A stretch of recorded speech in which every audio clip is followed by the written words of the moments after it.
Bendito Deus, Pai querido, Pai santo que estás nos céus, nós te louvamos, te exaltamos, bendizemos e agradecemos, meu Senhor, pela tua bondade. Pedimos a tua graça, a tua proteção, suplicamos pelos nossos irmãos, abençoa a tua igreja em todo lugar. Abençoa a escola bíblica dominical e todos os teus servos, Pai, envolvidos no seu bem-estar, no seu desenvolvimento, Senhor, para a edificação da igreja. Querido Pai, ouve a nossa oração. Nós oramos, Pai, e agradecemos em o santo nome de Jesus. Amém. Saudamos a todos com a paz de nosso Senhor Jesus Cristo. Estamos de volta com a nossa contribuição mensal para a Escola Bíblica Dominical, para os nossos irmãos que fazem parte deste maravilhoso trabalho. Nós temos muita alegria em poder contribuir. Eu tenho uma grande satisfação em fazer parte deste trabalho maravilhoso. Muito bom para mim, muito bom para meus irmãos que precisam, que reconhecem a necessidade da escola bíblica. É uma bênção para nós. É muito bom a igreja ter uma escola bíblica bem desenvolvida, os crentes bem conscientes, consagrados, devotados no aprendizado da palavra de Deus. A situação tem se agravado muito. Todos os dias surgem novidades, alterações na condição da igreja bíblica, a igreja no seu contexto de palavra de Deus, de evangelho, no seu contexto de pureza e simplicidade. Todos os dias ela é atingida, atacada por coisas estranhas. Então é bem importante, é um posicionamento sábio dos crentes se prepararem para ter respostas. Primeiro, para ter consciência, convicção da sua própria vida, sua escolha, e depois ter respostas para ajudar alguém. Tem sempre alguém necessitado ao lado da gente. Louva ao Senhor porque tenho coragem de fazer, louva a Deus porque tenho a decisão de fazer, e, enquanto for possível, vamos contribuir. É bom fazer. Lição número 12, vivendo em constante vigilância. Vivendo em constante vigilância. Às vezes o sujeito... Hoje eu estava apresentando o programa com os alunos, dia de sexta-feira eu apresento com os meus alunos do curso teológico. E eu tenho alunos de 3 igrejas, 3 denominações, irmãs, e são esses alunos que apresentam comigo na sexta-feira, 18 a 19 horas, e hoje uma das alunas pregava e dizia, pregando no rádio, a nossa vitória não está no começo nem no meio, a nossa vitória está no fim, a promessa é esta, é no fim. E eu achei lindo aquilo ali, eu fico meio vaidoso, porque eu sou vaidoso de nascença em relação ao bem. E eu sou vaidoso quando eu tenho alunos dignos, alunos à altura, alunos importantes, alunos que se sobressaem. Eu acho maravilhoso. Eu sou paciente com alunos mais lentos no aprendizado, no desenvolvimento. Eu sou paciente, mas eu acho que arrojado na satisfação com alunos que se destacam. Eu já tive muitos nesses quase 50 anos de atividade. Louvo a Deus. A coisa que mais alegra a minha alma é quando um aluno me ultrapassa. E olha aqui, muitos, mas muitos, porque é fácil me ultrapassar. É bastante fácil, é bastante simples um aluno me ultrapassar. E eu fico muito feliz. Eu fico muito feliz. Eu olho para os meus filhos na graça, eu olho assim, e é muito bom para mim. Enche o meu ego. Eu sou egoísta nisso. Eu fico com o ego cheio de satisfação quando eu olho para um dos meus meninos, as meninas, eu olho assim para ele, como você cresceu, como você desenvolveu, como você aprendeu. Eu acho lindo, acho maravilhoso. E tenho a humildade de dizer, tenho a humildade de elogiar e tenho a humildade de aprender com eles. Eu gosto disso. Então, vivendo em constante vigilância. O texto áureo: vigiai, estai firmes na fé, portai-vos varonilmente e fortalecei-vos. 1 Coríntios 16, 13. Portai-vos varonilmente. Em nordestês aqui seja homem. Tenha hombridade, seja realmente um correspondente à altura do ministério recebido. Verdade e prática. A vigilância na fé cristã significa permanecer acordado quanto à vinda de Cristo, atento no zelo de não se afastar de Jesus e perseverar na cautela contra os falsos profetas. Está uma peste de falsos profetas, e ainda tem os tolos das nossas igrejas, incluindo a minha, que diz: eu profetizo, profetiza aí, profetiza a bênção, profetiza a sua vitória, eu te abençoo. Eu nunca vi. Estamos voltando à época do Noé. Agora eles estão ignorando Deus e os indivíduos é quem abençoa. Pastor, o senhor me abençoa? Eu não sei se bênção de pastor vale muito. Eu não quero ser amaldiçoado pelo pastor, mas eu queria que ele orasse por mim, para mim receber a bênção de Deus. Eu não queria simplesmente ter garantia pastoral. Não vejo vantagem, mas faz parte da corrupção do sentido, a corrupção do momento, muita corrupção. Vamos ver nesta lição, e eu preparei muita coisa.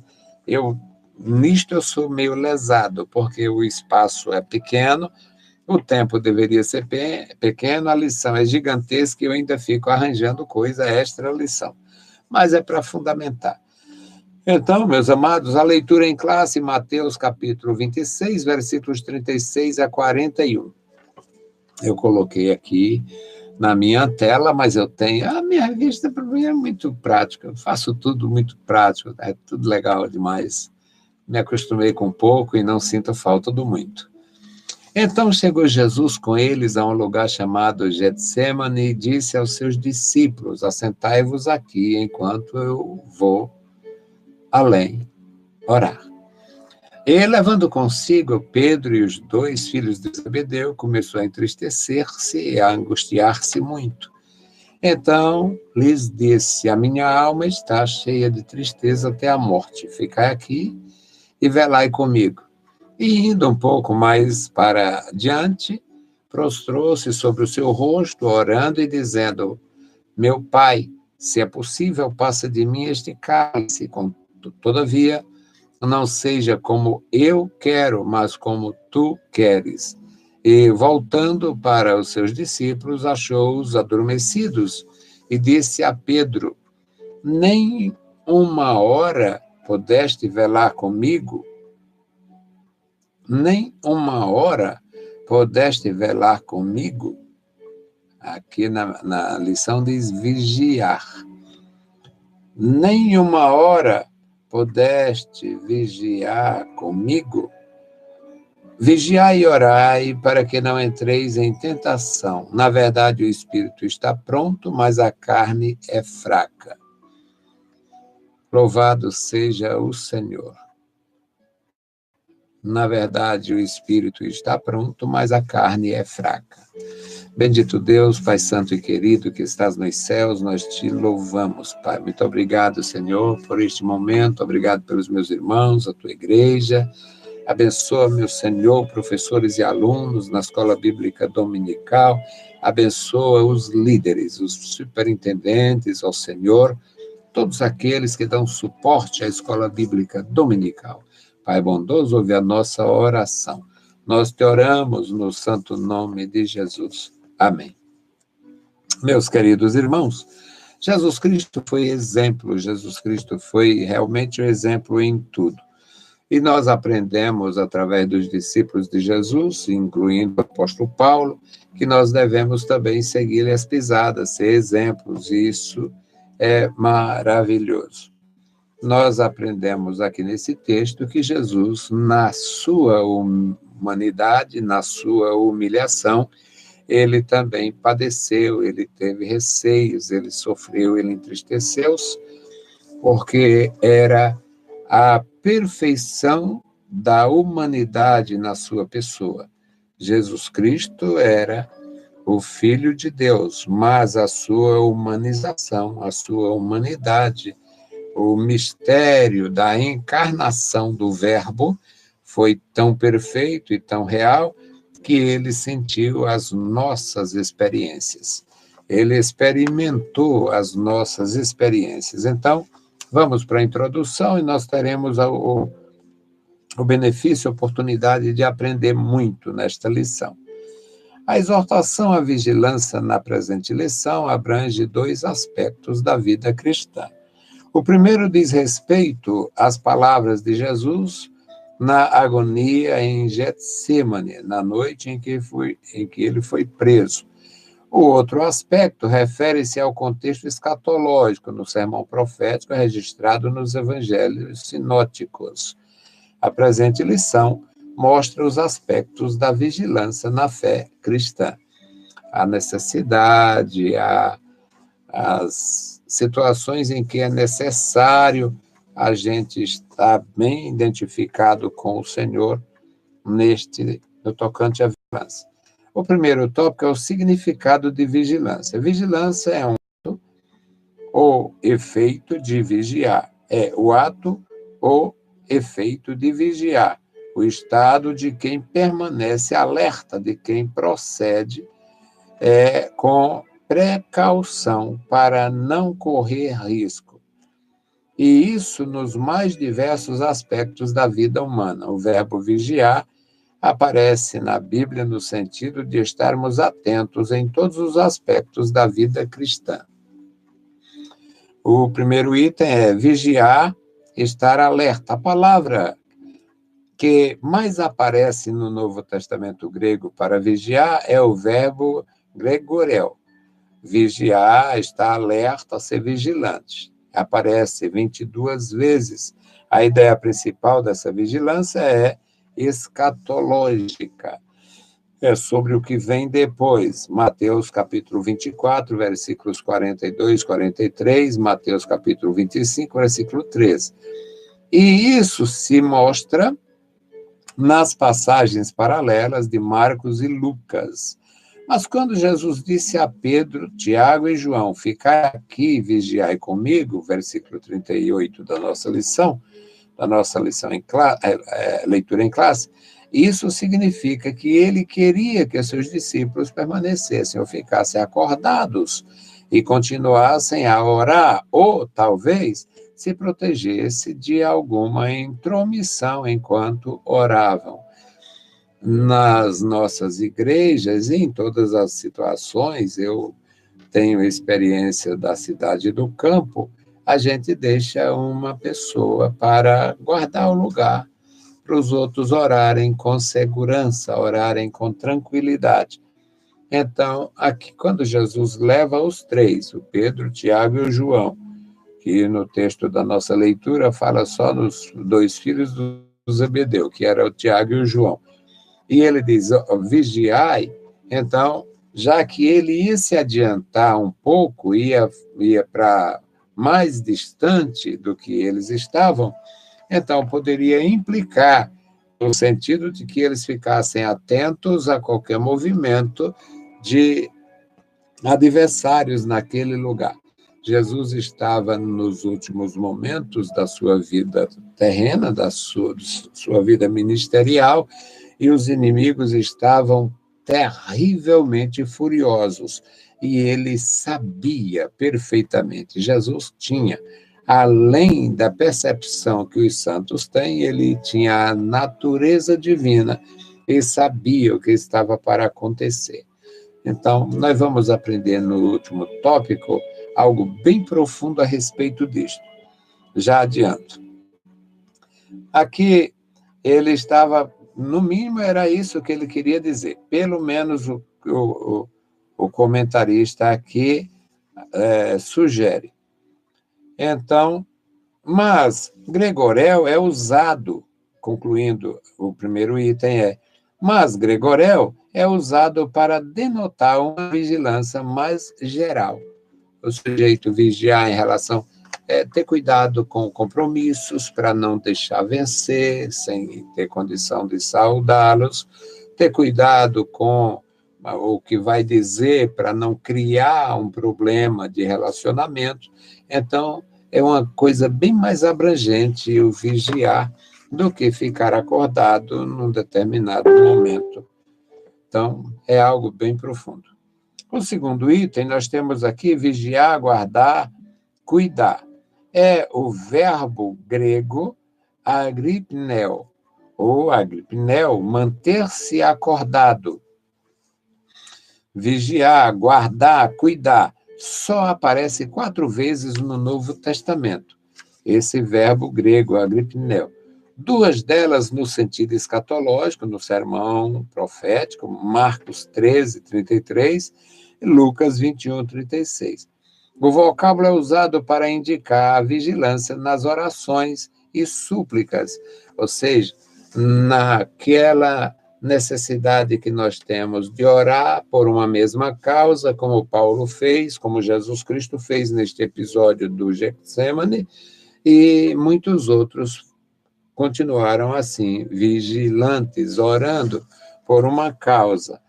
Então, isso é fundamental para nosso aprendizado. O vocábulo é usado para indicar a vigilância nas orações e súplicas, Efésios capítulo 6, versículo 18. E apresenta ainda a ideia de cuidar ou velar. Cuidar dos filhos indefesos enquanto eles estão nesta dependência dos pais, velando pelo seu bem-estar, velando pelo seu comportamento, velando pelos seus, digamos, seus relacionamentos, para evitar que um filho seja mal conduzido, ou seja, induzido a um comportamento diferente do que a família tem na condição de servos de Deus. Então, é bom vigiar o crescimento dos filhos, a ordenação deles também fora do lar, no ambiente de escola e de trabalho, coisas que eu valho. Então, é muito bom a gente aprender. E isso está aqui bem patente na palavra de Deus. Apresenta ainda a ideia de cuidar ou velar. E há uma referência, está em Hebreus, no capítulo 13, quando fala de nós, pastores, que velamos pelas nossas ovelhas, aquelas ovelhas que Deus nos confiou.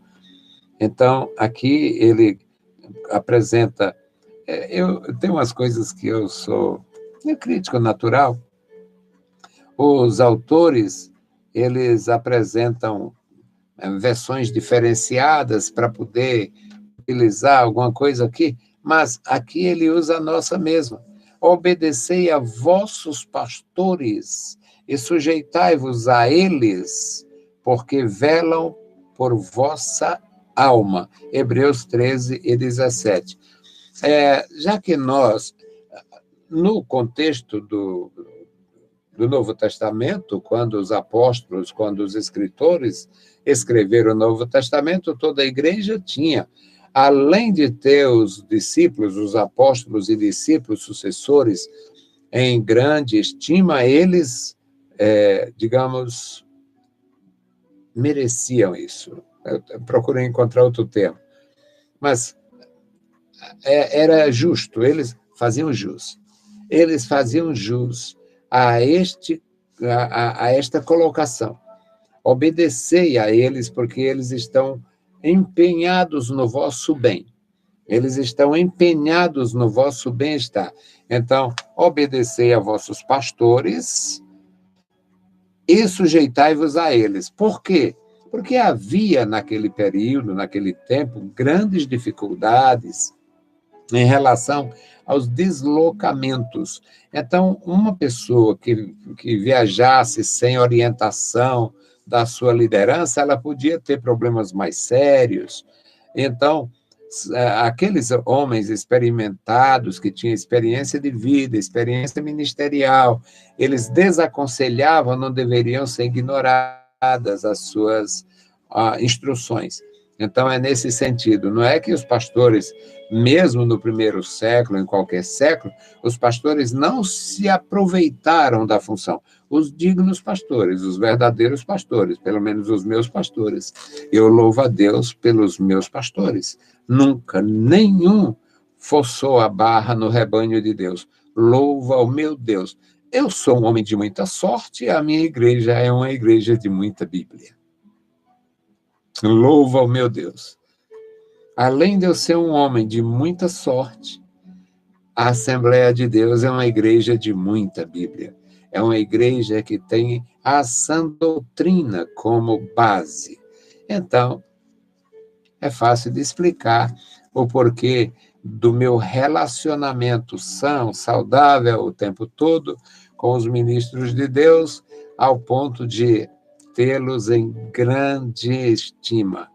Eles nem morrem. Para mim, eles nem morrem. Dos 14 com quem eu tive a oportunidade de congregar e trabalhar, há 9 vivos. E só um eu evitaria trabalhar com ele. Só evitaria um. Não teria segurança. Porque não sei como foi a sua maturidade. Perdi o contato com ele depois de muitos anos, saiu da nossa denominação, e eu perdi o contato com ele. Mas os demais, louvo a Deus pelos que estão vivos, trabalharia com eles, com 8 deles, e ainda tem um pleito de gratidão a Deus pela memória dos que já foram. É muito agradável para a minha vida e para a minha missão. O terceiro item aqui é vigiar, ser sóbrio. É o verbo nepo, literalmente ser sóbrio, mas que aparece no sentido figurado de vigilância combinado com gregoreu.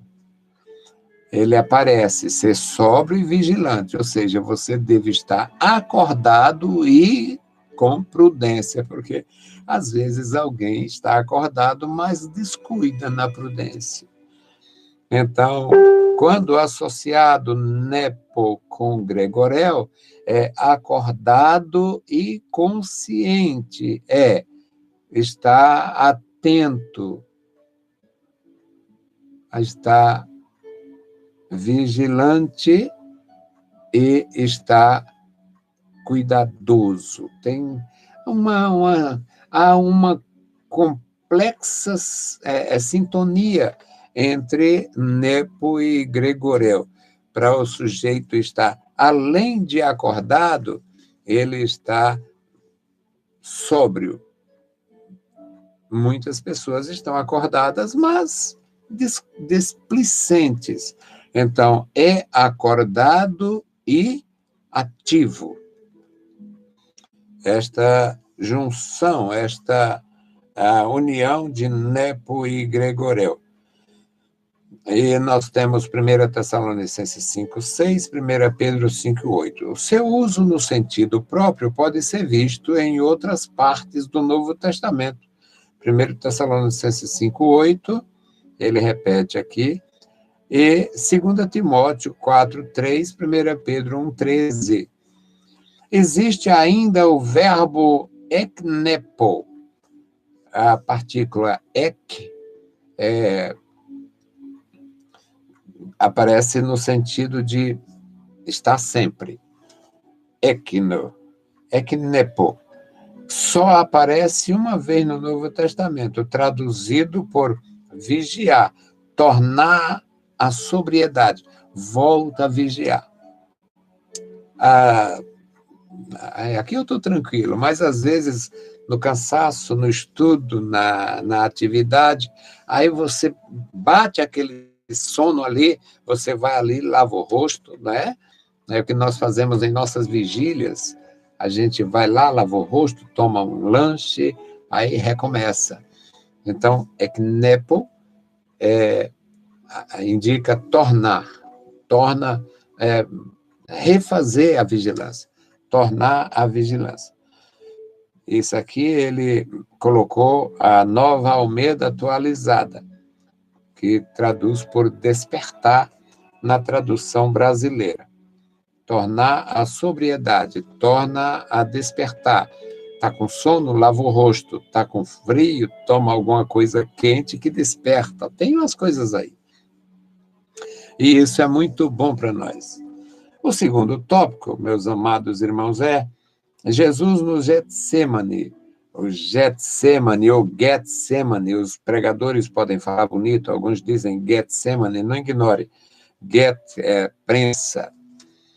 Então, Jesus no Getsemane, depois que Jesus instituiu a ceia do Senhor, ele seguiu com os seus discípulos para o jardim do Getsemane. Em oração, o Senhor Jesus rogou ao Pai 3 vezes para que passasse dele esse cálice, aqui entre aspas. O Getsemane, o lugar é assim identificado em Mateus, versículo 36, na nossa leitura, Marcos 14, 32, Lucas se refere ao local como aquele lugar, Lucas 22, 40. E João registrou o outro lado do Ribeiro de Cedron, onde havia um jardim, João 18, 1. Nova Almeida atualizada. O nome Getsemane vem de um termo aramaico que parece significar prensa de azeite. Foi, inclusive, encontrado em estudos arqueológicos, em escavações arqueológicas, foram encontradas ali determinadas prensas de azeite ou moinhos desativados. O que acontecia para o moinho ser desativado? O moinho era feito, a prensa de azeite era feita numa pedra maciça, uma rocha maciça, ela era escavada, portanto, criada ali a cavidade para se colocar as amêndoas, e era colocada uma outra pedra para encher aquilo ali, feita na mesma dimensão para colocar, ou seja, era o côncavo e o convexo, não é do Roberto Carlos, não, mas isso está na rocha. Para trabalhar assim em rocha se faz isso. Então, ele colocaria o produto a ser moído dentro dessa parte escavada e colocava a mó sobre ela. Então, era muito difícil um moinho, uma prensa de azeite ou um moinho natural para cereais, era muito difícil ele quebrar. Era muito difícil ele quebrar, a não ser que houvesse um ataque de inimigos, a não ser que houvesse uma falha naquela rocha e só viesse descobrir depois, ou quando não tinha mais sentido. Após uma guerra, eles perdiam muito, o inimigo queimava todos os olivais, deixavam eles, na verdade, na miséria e sem nenhuma condição de utilizar a prensa, de produzir qualquer azeite. Isso acontecia aí com frequência desde o passado. Então, mas ali eles encontravam prensas de azeite, ou seja, mostrando que o lugar, em épocas passadas, em eras passadas, havia grande desenvolvimento ou produção de azeite no local, por causa dos olivais. Então, é bom a gente aprender, e quem ensina não pode ter preguiça de ler, de estudar e de pensar, para poder expor com mais segurança. Então, aqui, a indicação é do termo aramaico. E nos dias de Jesus, eles falavam muito aramaico. Aramaico havia muitos termos. Nós temos, na nossa linguagem, Brasil, português de Portugal, é bem mais enxuto. No português que nós falamos, a língua oficial da nossa nação, ele tem termos do tupi, e tem termos do guarani, e tem termos do tupi-guarani, além de termos de línguas latinas, neolatinas, que foram utilizadas na formação da nossa língua e gramática, inclusive. Então, nós temos uma influência de expressões e de palavras de outros idiomas. Nós temos palavras de origem francesa, muitas palavras de origem inglesa, muitas palavras de origem grega, muitas palavras de origem latina, além da nossa herança tupiniquim, o tupi e o guarani. Agora, os judeus, principalmente na época de Jesus, eles tinham uma herança linguística aramaica. O aramaico era a língua da época de Abraão, em Arã, na região de Arã, Arã, Padã Arã, Arã-Naraim, toda a região da Mesopotâmia, entre rios, e ali, além de haver muitos dialetos, tinha línguas faladas, o vernáculo de muitos milhões de pessoas. O aramaico foi uma língua desta e tinha esta ressonância, esta presença no linguajar nos dias de Jesus, tanto nas coisas do dia a dia, quanto na política, quanto no que diz respeito a princípios da fé e da sociedade como um todo. Então, não ignorar isso aqui. Então, ele está indicando que prensa de azeite vem de um termo aramaico, traduzido e utilizado ali. Era uma área localizada no sopé do Monte das Oliveiras, onde o Senhor Jesus costumava se reunir com seus discípulos e para onde se retirou na noite em que foi preso, Lucas 22, 39 e João 18, 2. Aqui, neste tópico, nós vamos aprender umas coisas bem interessantes, porque os autores, às vezes, muitos de nós, parece que tem preguiça de ler, tem preguiça de pensar, além de orar menos. Alguns oram mais, outros oram menos, isso é natural. Agora, tem uns que pensam muito. Agora, eu devo pensar, eu gosto de pensar. Mas se você também é um pensador, se você pensa muito, nós precisamos também ser vigilantes para não estar pensando. Mesmo se pensar besteira, não dizer.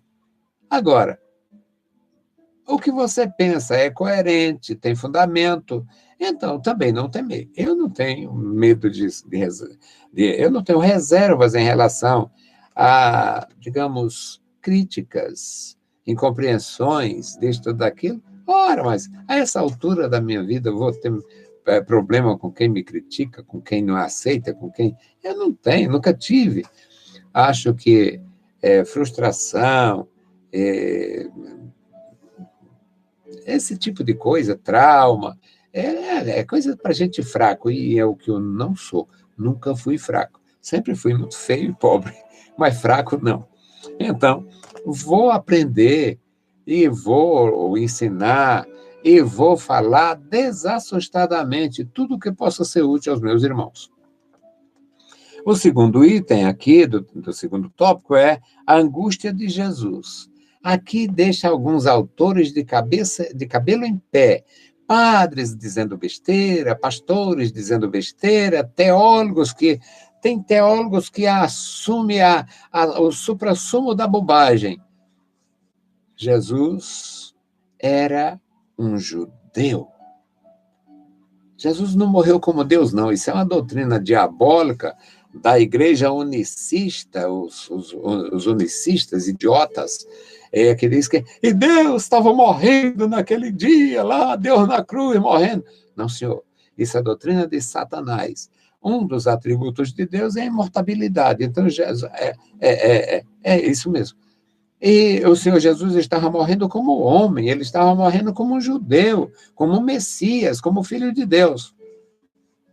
É necessário saber fazer a distinção entre a vida humana de Jesus, portanto, a humanidade de Jesus e a divindade de Jesus. Jesus não podia morrer como um Deus. Deus não morre. Deus que morre não é Deus. Então, é bom aprender. E eu estou nem aí para críticas, para isso, para aquilo, mas eu não tenho mesmo, nunca tive, agora muito menos. Então, a angústia de Jesus, por que Jesus se angustiou? Por que que o versículo aqui, na leitura em classe, ele diz: a minha alma está cheia. Não era meia, não, era cheia. A minha alma está sentindo um pouco de tristeza. Não era um pouco, não. A minha alma está profundamente triste. A minha alma está cheia de tristeza, tristeza mortal, ou tristeza até a morte. Mateus 26, 38. Não descreve um atributo divino. Isso aqui descreve uma experiência humana, tristeza. Tristeza, angústia. Aí entram os teólogos dizendo bobagem, e o pior é que vende como água os livros deles, as músicas deles. Vende como água. Para idiotas também, claro. Se você é um amante das Escrituras, se você lê a palavra, se você lê reverentemente, em oração, buscando a Deus, buscando a direção do Espírito Santo, você não teme a nada e nem se embaraça com nada. Você não se embaraça com coisa nenhuma. Para mim, pode vir o inferno em peso, como batalhão armado, e não me atinge no aspecto de me fazer temer por causa da palavra. Não, nem um pingo, nem um receio, nem uma possibilidade zero de recuo. Então vamos à angústia de Jesus. O Senhor Jesus, durante todo o tempo do seu ministério, encarava a sua morte de maneira serena. Mateus 16, 21, quando ele reprovou Pedro, para trás de mim, Satanás.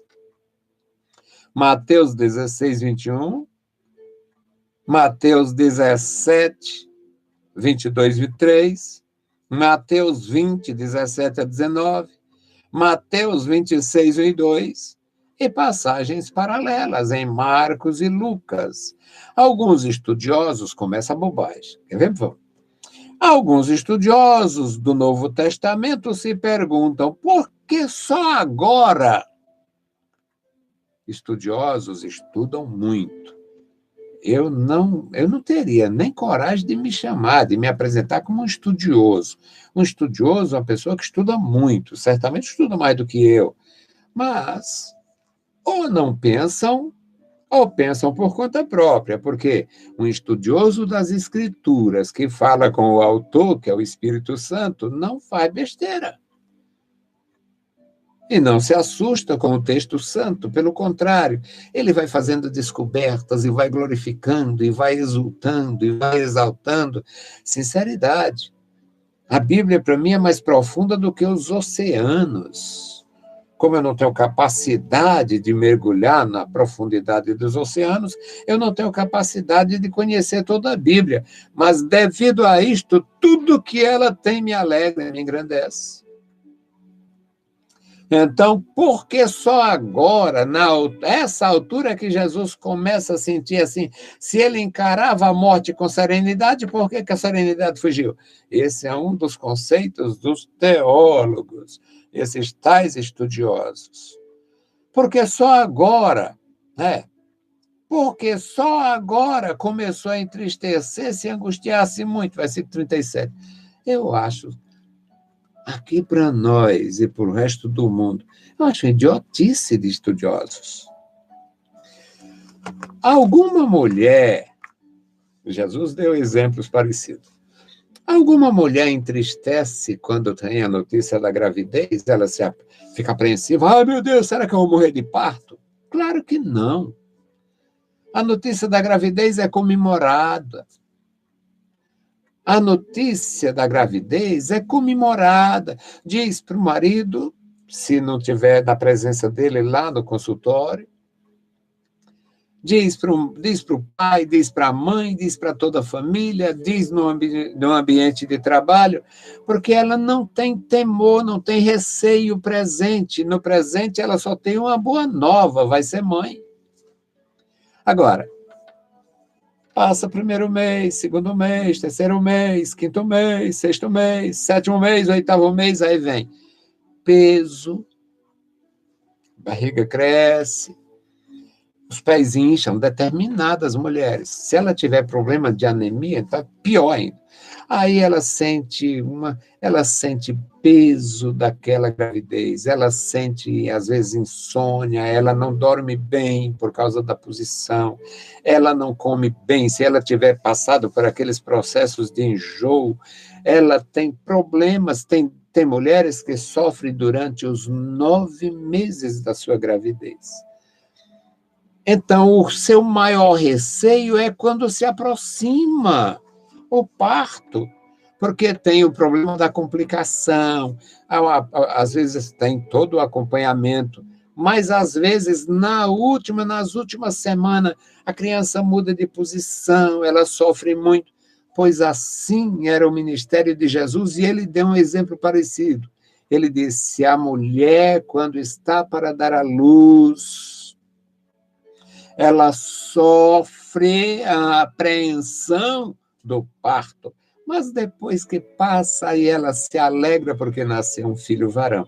Jesus usou isto, e eu simplesmente estou falando que pouquíssimas mulheres, a não ser que elas já tenham um histórico e uma recomendação: olha, você não pode engravidar, se você engravidar, você pode morrer, você pode ter uma gravidez de risco, muito risco, com risco.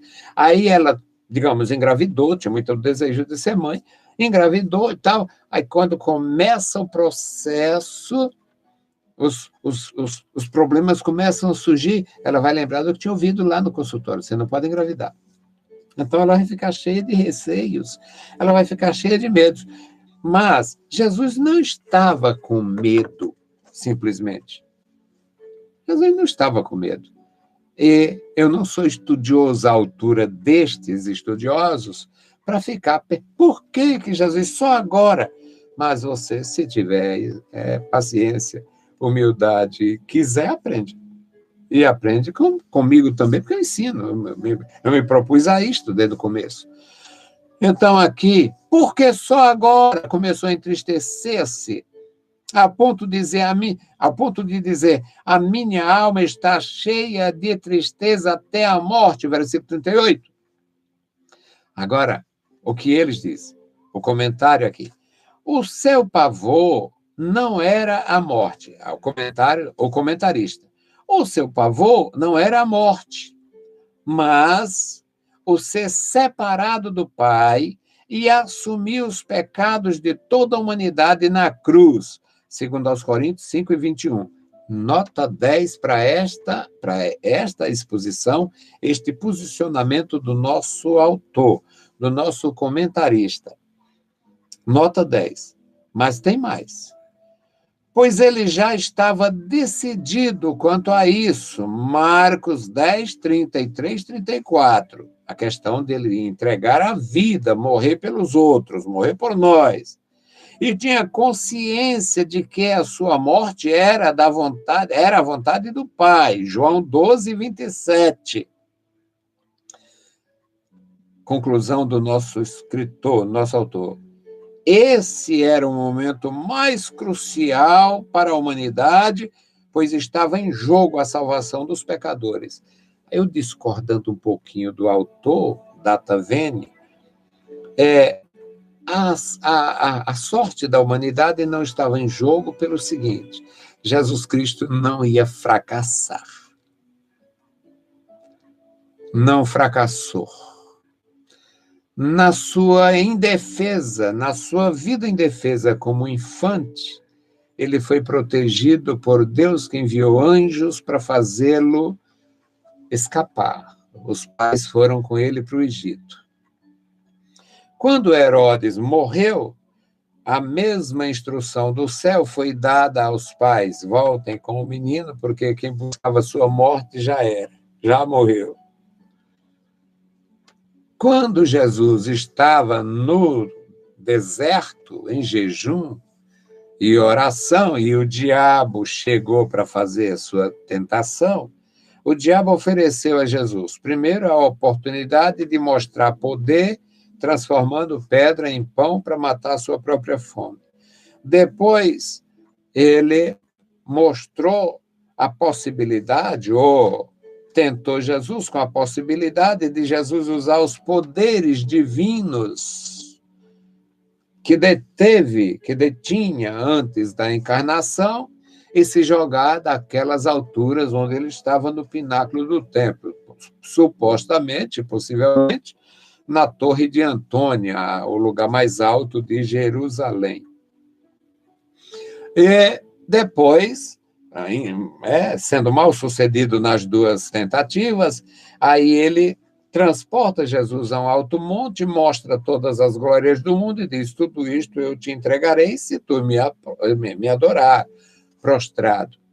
Jesus venceu o diabo, e Jesus não venceria a morte, não venceria o desânimo, não venceria o medo, venceria sim. Agora, a nossa salvação não estava em jogo. E Jesus não estava com medo, simplesmente. Eu vou sentir uma dor que eu nunca senti, a dor da morte eu nunca experimentei. Jesus não estava assustado, temendo, não estava pensando em desistir ou com a possibilidade de negar o Pai, de renunciar à sua santa missão. O problema, venha comigo para a Bíblia Sagrada. Salmo, Bíblia Sagrada, livro de Salmos, Bíblia Sagrada, Salmo de número 22. Salmo de número 22, meus amados irmãos.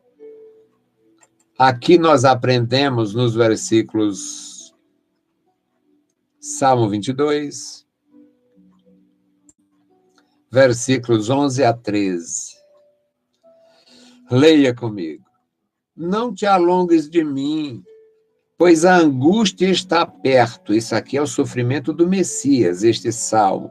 Não te alongues de mim, Salmo 22, 11.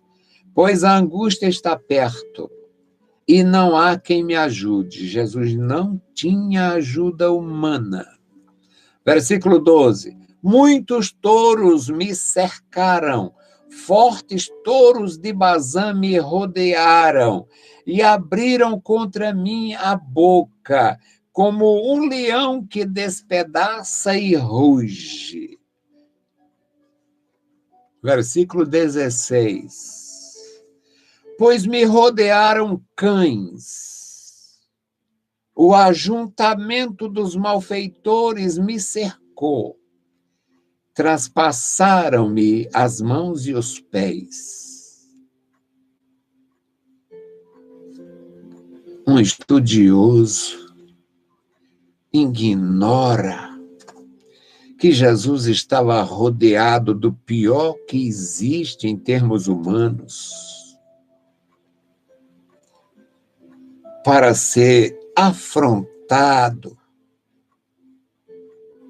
Cuspiram no seu santo rosto, amarraram a sua cabeça para esbofetear e mandar ele profetizar. Profetiza, quem é que está te batendo? Ele com os olhos vendados. Isso é a maior afronta. A lei de Moisés não permitiria isto nunca. É porque os cães não reconhecem nem a lei. A lei não foi escrita para os cães. A lei foi escrita para os judeus. E Jesus foi rodeado pelos cães.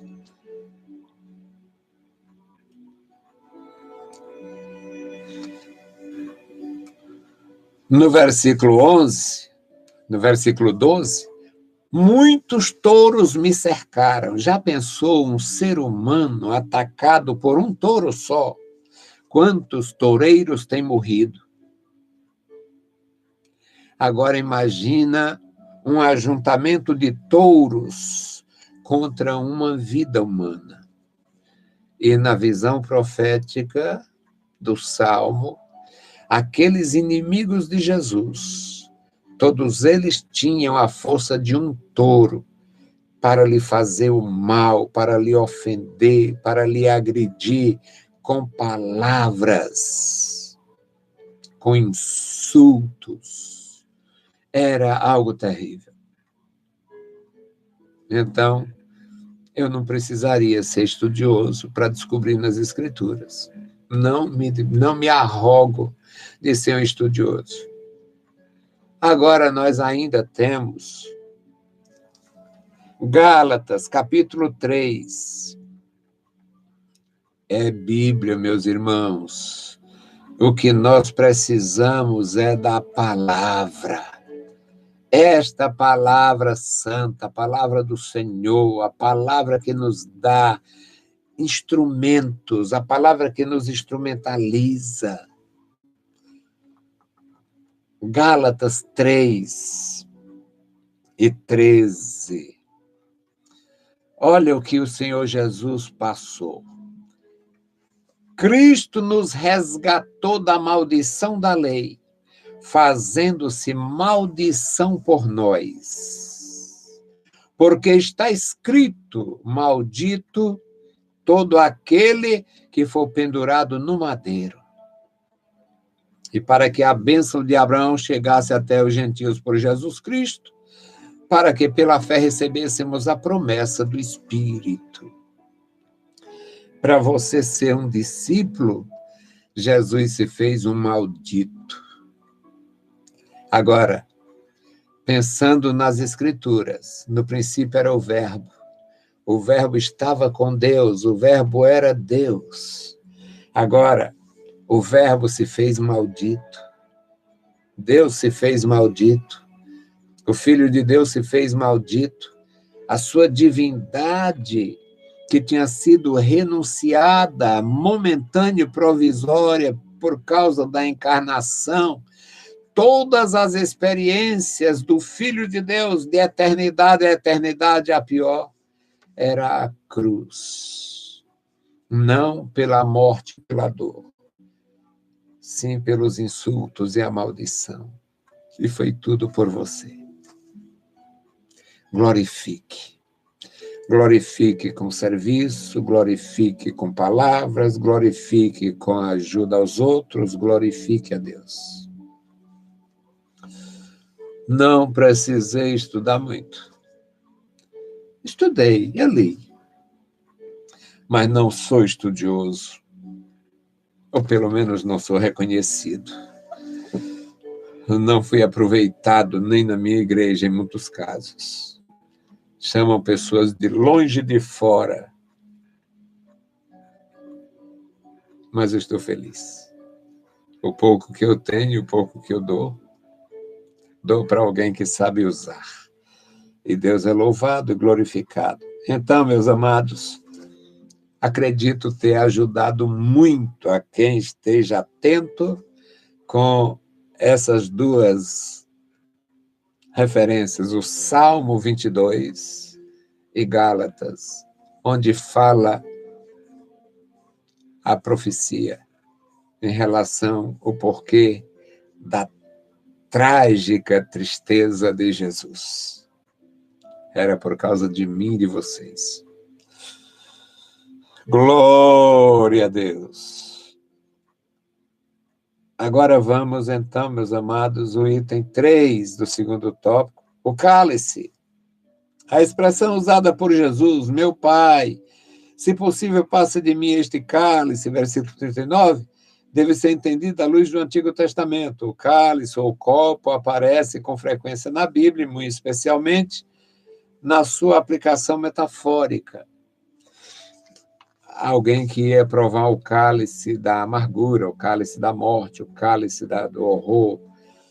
Bom, o cálice de Jesus era o cálice do sofrimento. Era o cálice do sofrimento. E é usado para indicar uma situação miserável. Salmo 11, versículo 6, também de felicidade. Salmo 16, versículo 5, meu cálice transborda. Salmo 23, versículo 5 também, meu cálice também transborda. Aliás, o versículo 5 do Salmo 16 é: eu tomarei o cálice da salvação. Então, meus amados, da mesma forma, indica a manifestação da ira de Deus, Salmo 75, mas não era o caso, porque Jesus estava cumprindo a justiça de Deus para realizar o que nós não podíamos. Então, não seria o cálice da ira, era o cálice do sofrimento, o cálice da angústia. Também Isaías 51, 17 fala do cálice da ira. Essa linguagem aparece no Novo Testamento, em Apocalipse 14, 10, 1 Coríntios 10, 16. O Senhor Jesus se referia ao cálice da ira de Deus como castigo da separação do Pai no momento da cruz. Não acho que seja, mas respeito os homens. Respeito os homens, cara. Eu respeito os homens. Mas o maior mal da apreensão de Jesus era ele receber os pecados de toda a humanidade, sem ele ter ofendido a Deus em nenhum momento. Ele recebeu os pecados de todos os pecadores, pecados graves e leves, pecados dos mais horrorosos possíveis. Então estava chegando a hora de ser submerso na maldição por nós, pecadores. Gálatas 3:13. Era algo terrível a experiência de Jesus. O terceiro tópico, meus amados irmãos, a exortação à vigilância. Depois de uma breve explicação sobre Jesus no Getsêmani, retornamos ao tema da lição. Entendemos que o ponto central dessa seção do Evangelho de Mateus, versículos 26, 36 a 41, é a exortação à vigilância, apesar de outros temas serem importantes aqui. No contexto escatológico, a exortação à vigilância é um dos pontos centrais do Evangelho, do sermão profético, porque não se sabe o dia ou a hora da vinda de Jesus. Mateus 24, 36 e Marcos 13, 32. O ensino do Senhor nas diversas parábolas desse discurso escatológico dá muita ênfase à necessidade de os crentes estarem atentos. Apesar de ser vedada aos humanos a data da segunda vinda de Jesus, a Bíblia indica os sinais que precederão a vinda de Cristo, em Mateus, capítulo 24, e Lucas, capítulo 21. Os acontecimentos de hoje nos mostram o cumprimento das profecias bíblicas, sinalizando que essa vinda está próxima. Se os cristãos da primeira hora deviam estar vigilantes quanto ao grande evento, o que não dizermos de nós, o que não diremos nós, que somos a igreja da última hora. Por isso, devemos estar ainda mais firmes e atentos continuamente. Então, se no primeiro século era necessário vigiar, estar vigilante, imagina agora. É uma muito boa aqui a exposição do autor. Agora, meus irmãos, também ainda com o fim de ajudar essa história, a vinda de Jesus. Tem estudiosos que botam lá em suas obras que deveriam ser enterradas sem que ninguém lesse. Eles colocam que Jesus continua sem saber.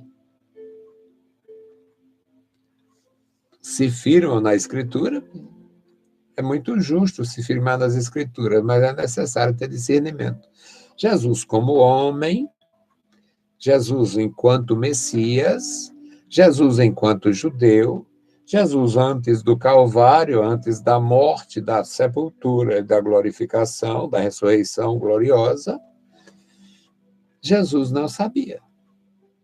Mas Jesus ressurge, E ele diz: é-me dado todo o poder nos céus e na terra.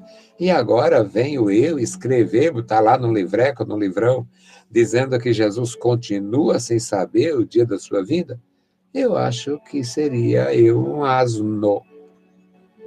Estaria dizendo uma asneira, porque ou ele não recebeu todo o poder, ou então todo o poder tinha uma reserva. Não, você vai receber muito poder, mas tem uma coisa aqui que você não pode saber. Isso é loucura. Então, Jesus, ensinando, conversando, comendo pão e peixe com os seus discípulos, ele ainda não sabia. Mas quando ele diz: é dado a mim todo o poder nos céus e na terra, eu não seria nem descrente nem estúpido ao ponto de dizer que Jesus não sabe o dia que ele vem. Quem não sabe sou eu. Quem não sabe é a igreja. Quem não sabe é homem nenhum nesta terra. Mas Jesus sabe. Todo poder não tem reserva. O segundo item aqui, meus amados, eu voltei, achando bom o tema. Na vida cristã, é o estado, falando de vigilância, é o estado de alerta para não cairmos em pecado, para nos abstermos de tudo aquilo que desagrada a Deus. 1 Coríntios 16, 13, 1 Tessalonicenses 5, 6, 1 Pedro 5 e 8. Mas essa vigilância não deixa de ser um exercício contínuo da fé até que Jesus venha. Ele pode voltar a qualquer momento. Os sinais da sua vinda estão aí, como o avanço, como o avanço da imoralidade e da corrupção. Ou o avanço da corrupção é suficiente. A corrupção moral faz o homem fazer tudo que os animais teriam vergonha. Sabia que tem animais que só acasalam muito reservado? Então, quando o indivíduo acasala sem reserva, ele é pior do que um jumento, é pior do que os animais. Então, aqui, a corrupção dos sentidos, corrupção moral e corrupção espiritual. Os homens são tão corruptos, a sociedade é tão corrupta, que eles vendem moralidade animal. Eles fazem moralidade com animais. Então, este avanço da imoralidade já é corrupção. Agora, com a legitimação da imoralidade, o Brasil, esta nação católica, esta nação ainda diz que é a maior nação católica, não sei se eles dizem mais isso, não. Mas era o orgulho desta pátria, a maior nação católica do mundo. Não era mais católica, era maior em termos de católicos per capita.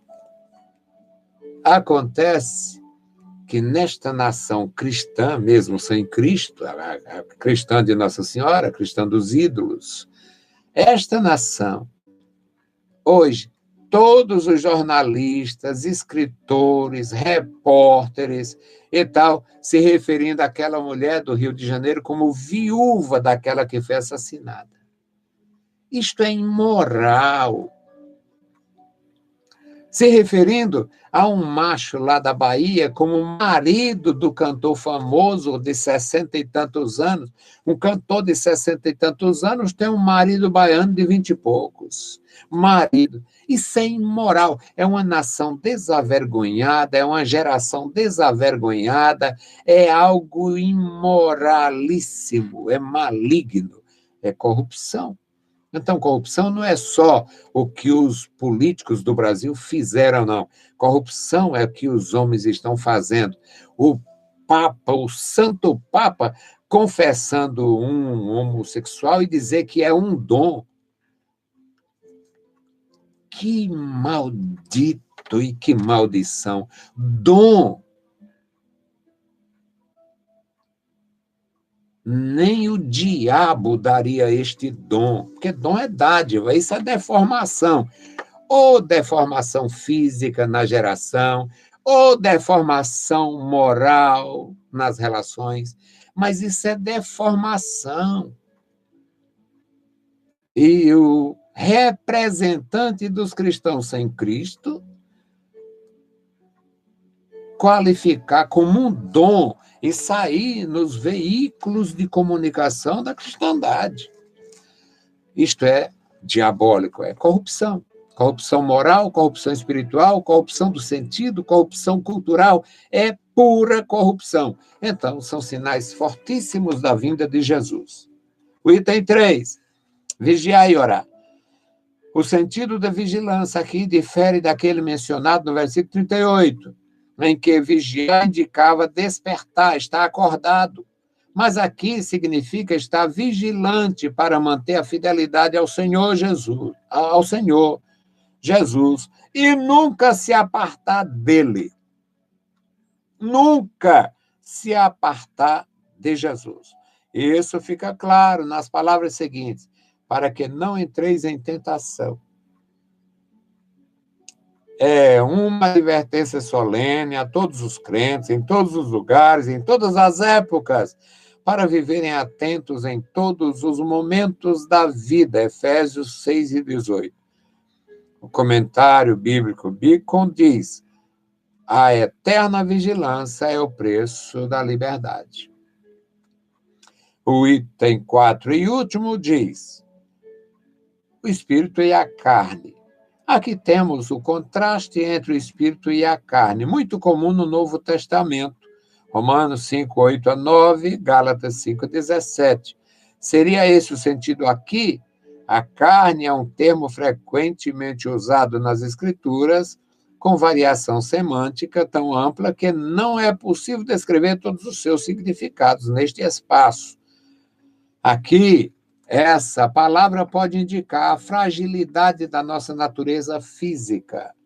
Jesus, eu tinha um pregador batista que eu gostava de ouvi-lo, o irmão Saldanha, de muito saudosa memória, e ele dizia: olha, alguém fica se justificando, a carne é fraca. Jesus não, quando Jesus disse aos seus discípulos que a carne era fraca, eles não estavam pecando, eles estavam dormindo.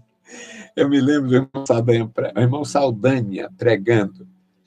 Pregava, ele era um homem vermelho, forte, e ele pregava nas praças, aí é que ficava vermelho.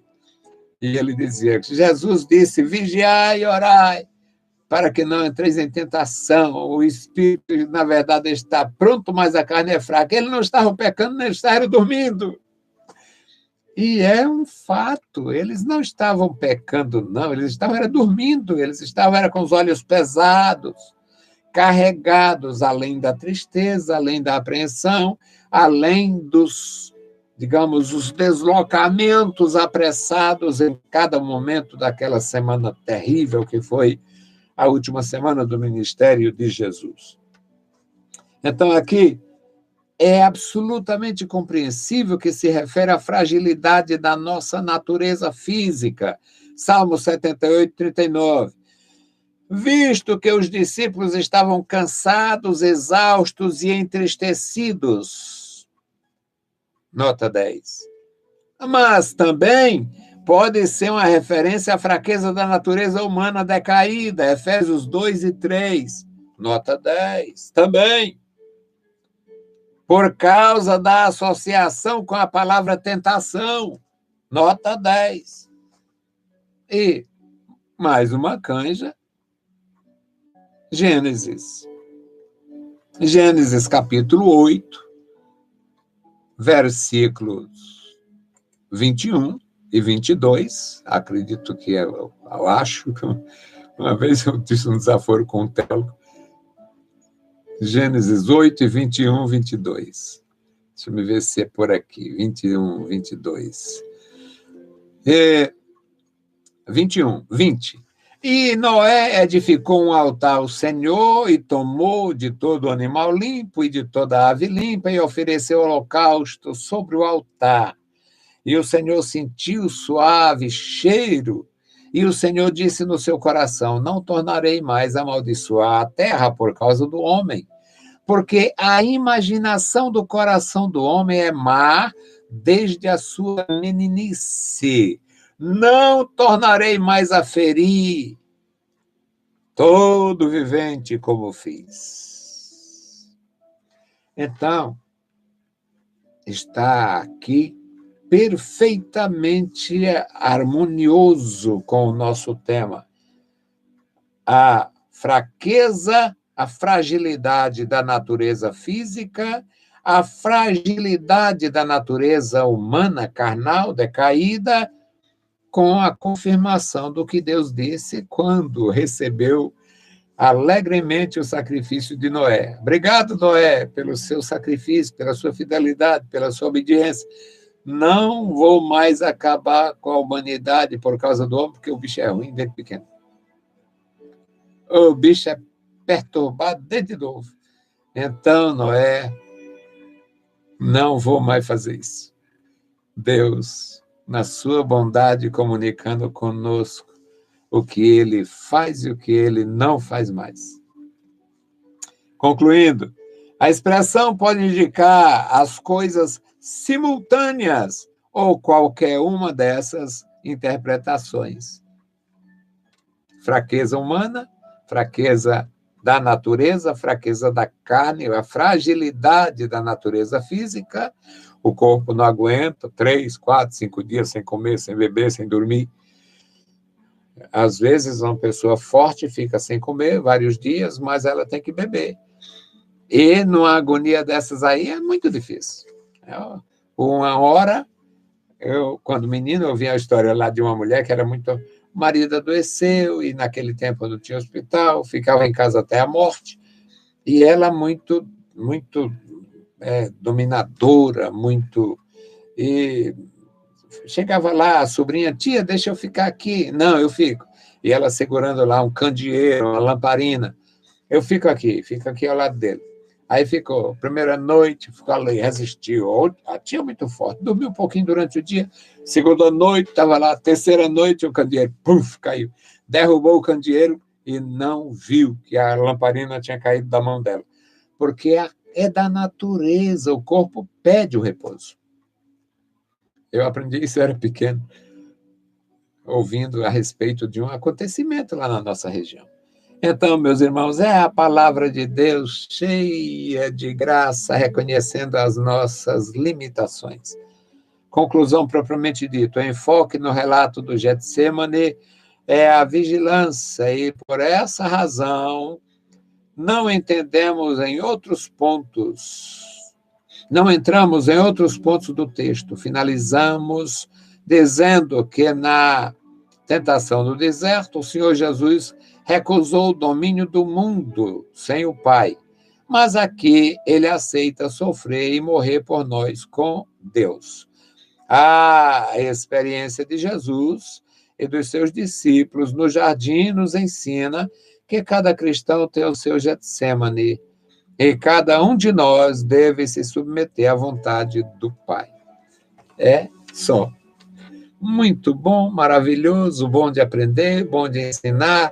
Faça alguma coisa. Você pode contribuir com o reino do Senhor, dando testemunho, dando exemplo, dando oferta, dizimando, ajudando os necessitados, orando pela igreja e ajudando a quem está começando. Eu faço de tudo um pouco e sou muito feliz. Bendito e eterno Deus, Pai de nosso Senhor Jesus Cristo. Muito obrigado, Senhor. Obrigado pela tua igreja. Obrigado pelos meus irmãos e amigos. Obrigado pelos críticos, pelos adversários. Obrigado, meu Senhor, pelo meu momento contigo e com a tua igreja. Obrigado, meu Senhor. Continua conosco, nos abençoando. Guarda os teus servos, professores e alunos na Escola Bíblica Dominical. Abençoa os pastores, os superintendentes, todos os teus servos, Pai, envolvidos neste trabalho maravilhoso. Em nome de Jesus Cristo te pedimos e te agradecemos. Amém. Saudamos a todos com a paz de nosso Senhor Jesus Cristo. Se o Senhor permitir, eu volto, se estiver vivo e bem, voltarei com mais uma contribuição para a Escola Bíblica Dominical. Deus os abençoe, leiam a Bíblia Sagrada e a graça de nosso Salvador repouse sobre vós. Amém. Louvado seja o Senhor.